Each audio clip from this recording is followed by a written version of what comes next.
Okay, so this is, ladies and gents, the coffee break Q&A. Now, I only have one coffee a day, and yes, I do have it, and I really like it. We're having it now.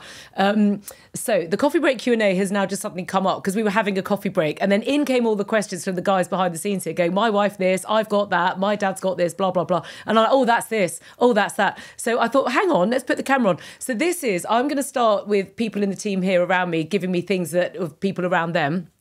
And I'm going to give you the answers to what we would do about it with owning your health. And then please, if you've got, I do say this every episode, but if you've got questions, put them in the comments below and we'll pick them out, okay? And the thing is, you'll find that these, ultimately, there are about 200 syndromes, give or take, okay? And there's probably 30, which are like the big ones. And then there's kind of 100, which are relatively common. So you'll be amazed that if I pick up on, say, we would just talk about TMJ, which is like locked jaw, and James is just going, what? And we're like, no, it's really common. So I thought, right, let's talk about all this stuff. So I've got my coffee and I'm going to start with what we've just been saying. So let's start with TMJ. Okay, so TMJ is one of those really annoying things because it's locked jaw. Now, one of the main things that people recommend to do is have Botox.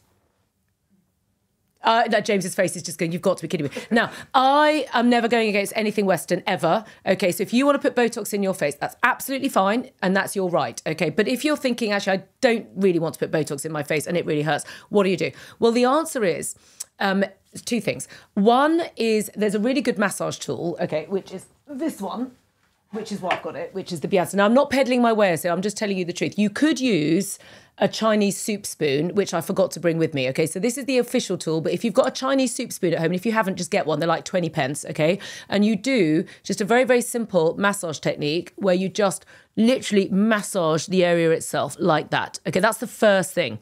This is the Beyonce tool. But if you don't want to use the tool, you don't want to buy it, that's absolutely fine. I'm not trying to make people buy stuff. Is use a Chinese soup spoon, okay? And you just massage the area. That's the first thing to do because you're then in the local area. Why? Well, because you're starting to massage the stagnation. We're back to stagnation and circulation, okay? But there's more to it because the reason the jaws are locking up like that is because you've got a bladder going up the side of the body, which is called the gallbladder channel, and it zigzags up and down the side of the body. And in Chinese medicine, the gallbladder connects to the liver, and the liver is one of the 5 key organs that you hear me banging on about the whole time. There's a free liver fact sheet. If you want to go and read all about it, it's over on the website. It's completely free. But the liver is responsible for anger, frustration, resentment, and it's responsible for the flow of energy around the body. So if you're stressed and you're overwhelmed, what happens is the liver's like like this, and what it does is it goes, shit, I've got so much to do. I know, I'm going to dump a whole of that stuff into the gallbladder, and the gallbladder will just deal with it because that's how it organises itself. So the gallbladder in turn goes, bloody hell, what am I going to do with this lot? Oh, I know, I'm going to send it as far away from the liver as I can possibly get it to go. So in the case of TMJ, it just zigzags it up to the side of the face because the gallbladder channel is kind of travelling kind of like over here, okay? Now, it's not just the channel, it's got muscle, it's got divergent channels and all sorts of like muscle energies and all sorts of stuff, so it can just dump it. And what happens, it gets stuck and it builds and builds and builds with all the stress and the tension that you're going through. It builds up and up and up until eventually it gets so full, it's going like this and then the jaw locks. So what we need to do is, aside from actually massaging the direct area itself just to give it some instant relief, is you've got to then take what I would call the gua sha tool, which is the metal tool, which I think, James, have you got that now? Have we given, who's got, oh, Vic's got it, right. So you would carry on using your Chinese soup spoon, or in this instance, you're now going into the body, use this, which is the metal body gua sha tool, okay? And you start to gua sha the sides of the body. Because why? Because so basically you're gonna basically follow with the tool like all the way down the sides of the body, all the way down the legs. Now, why are you doing that? Because you're going to clear out the gallbladder channel via the skin, rather than letting the gallbladder channel kind of clog up until eventually this energy, because it's a feeling, it's light energy. Remember my pyramid of health, it's light. Eventually what happens, it gets compressed and compressed and compressed. The more you layer it on, it's like a stratosphere, okay? And then eventually it becomes physical. That's when it moves from being an energy, emotional pain into an actual physical symptom. And there's this really useful thing in healing called, in feeling better, called, I've just decided that healing has been rebranded, feel better, okay? Which is sublimation. Sublimation is a really useful thing to know about. That's where the word sublime comes from, which is when one frequency becomes another, when energy frequency becomes physical. And then, but you can reverse it. Physical can become energy again. It's called sublimation. That's what it does. It goes from one thing to another and back again. That's a really useful thing to know when you're trying to feel better, okay? Because you can use the gua sha because it basically works with the muscle tissue and the blood circulation and the excretory functions of the skin. And it starts to pull all this crud out of the gallbladder channel lower down the body so that in turn the symptoms starts to release and release. Because the thing to say about this whilst we're doing coffee chat with Katie, whatever this is bodies, the really useful thing about bodies is they're designed to be well. Pregnant dramatic pause. Let me just let you take that in. They are. They're designed to be healthy. Thank God for that, because the amount of rubbish, she says, drinking a coffee, we put into our bodies. Like, you know, it's a miracle we're not actually feeling worse than we already do. It's a miracle. Did you know, probably not, that the human body is actually able to live quite happily till it's about 150? Another mind-blowing pregnant pause. Oh, I know, 150. Now, if you look after yourself, if you're kind of getting to this information now and you're middle-age-ish, anything up to about 60, 70, with this kind of content, you can fairly easily get yourself to 100. But it's not just about getting to 100. It's about not being ill.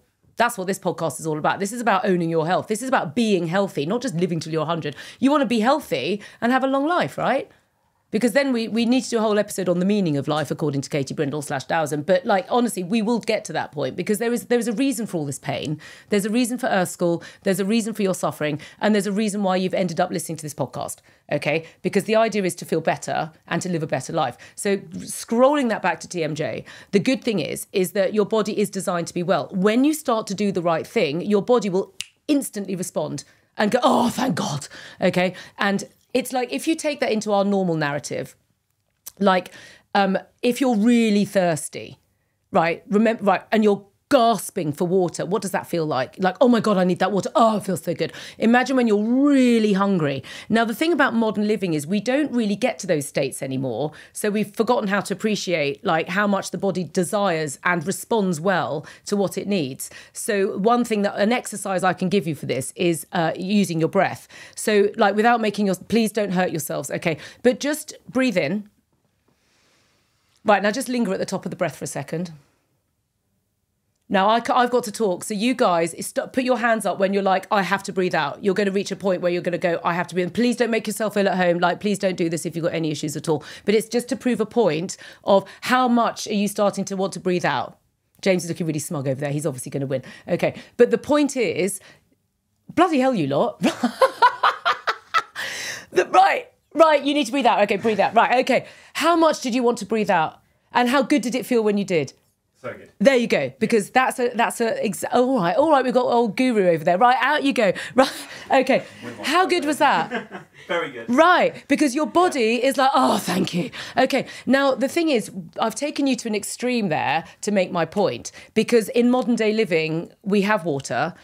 Most people have, I mean, I know there's many millions of people that don't have food, but like if you've got an electric device, the chances are you've eaten something, okay? So I don't want to say the wrong thing here, but you know, basically bodily functions now get overridden quite easily, and we forget how grateful the body is when you give it what it needs, okay? And that's what we're teaching you here with these slightly finer things like a gua sha or a tap or a breath or a conscious thought, because that's more subtle then I've just held my breath and I'm desperate to breathe out because I can't cope anymore. That's your body saying, I need it. Well, your body needs this too. So when it's giving you a symptom, it's going, I need you to help me. I can't process this by myself anymore. I need you to support me.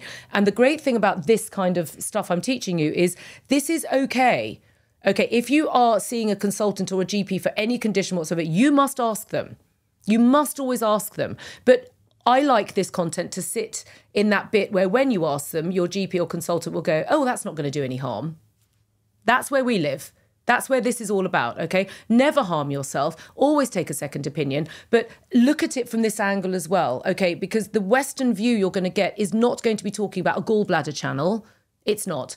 Okay, they're not going to be talking about sublimation of energy frequencies, okay, because it's just not where the heritage of the Western healthcare system has come from. And that's okay, because there's another one over here, and we can look at it like it's the other side of the custard cream and go, well, hang on a minute, that's quite interesting, okay? And as long as you haven't got contraindications to what I've just said, and if you're relatively healthy in the first place, you are unlikely to, but if you have, you consult a GP, Okay. And then what you do in that instance, okay, because we must always stay. So I slightly got off the point here, but anyway, we always stay in it won't do any harm. That is where we live. I mean, there'll be disclaimers all around what I say, but if you in your head go, that won't do any harm. Breathing.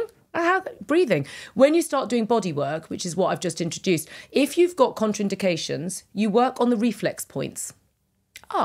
Reflexology, that's where it came in. And when I sit in clinic and someone will say to me, here's all my illnesses, and I've had reflexology once a week and it helps a bit, but it's not enough. I'm like, yeah, because you need to be doing that every day. Like once a week isn't enough. You need to be doing it every day. And therefore, what you need to be, that's like seeing your hygienist to do your toothbrushing. You'd be going, well, my teeth are not very well, but I see the hygienist every 3 months. I'm like, you need to brush your teeth every day. So these body techniques, you always do them in the safe zone, but reflexology is a very, very useful way to start addressing the body as well as with breath, because there are still contraindications to that as well, but you're very much in safe territory when you're working remotely. And anyway, that was TMJ.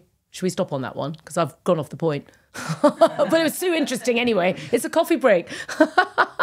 Okay, that is today's coffee break done and dusted. So please leave a review underneath if you found TMJ useful. Please, if you've got a health condition that you want me to help you with and talk about from our angle, okay, please leave it in the comments below. And please follow me on Spotify and Apple Podcasts. And also, please tell all your friends about it, because otherwise I'll languish at the bottom. This content will never see the light of day. And I'll see you hopefully on Instagram, TikTok, or the other one, Facebook.